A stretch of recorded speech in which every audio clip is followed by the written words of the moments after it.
దాని మీద ఇప్పటికి రేపొద్దున ఓడిపోయినా సరే దాని గురించి అని అంటారేమో.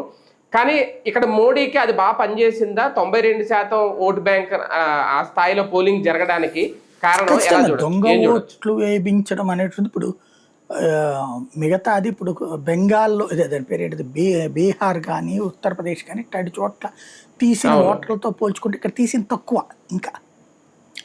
ఎందుకంటే వాళ్ళకి నోటీస్ ఇచ్చాక ఆ మనిషి అన్రెస్పాండెడ్ ఫెలోనే ఇప్పుడు ఓట్లు తీసేసి, కాబట్టి పెద్ద ఇష్యూ కాదు.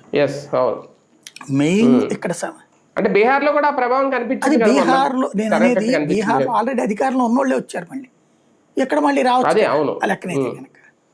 కాబట్టి రాబోయే రోజుల్లో ఇప్పుడు ఉన్నటువంటి ఫస్ట్ ఫేజ్ ఆఫ్ ఎలక్షన్ చూస్తే ఒకటి బెంగాల్ ఎన్నికల్ని ప్రజలు సీరియస్గా తీసుకుంటున్నారు. అక్కడ కనుక ఈ దఫా అధికారం మారిందా చరిత్ర మారిపోతుంది, దేశ చరిత్రగతే మారిపోతుంది. అధికారం మారకపోయినా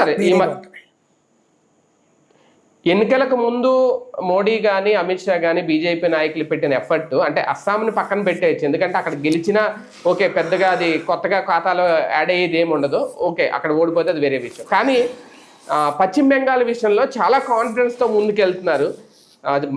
మోడీ కూడా నిన్న ప్రకటన చేశారు, ఎక్స్పైరీ డేట్ ఇంకా May 4 తృణమూల్ కాంగ్రెస్కి అని. అంటే ఏంటి ఆయన కాన్ఫిడెన్స్?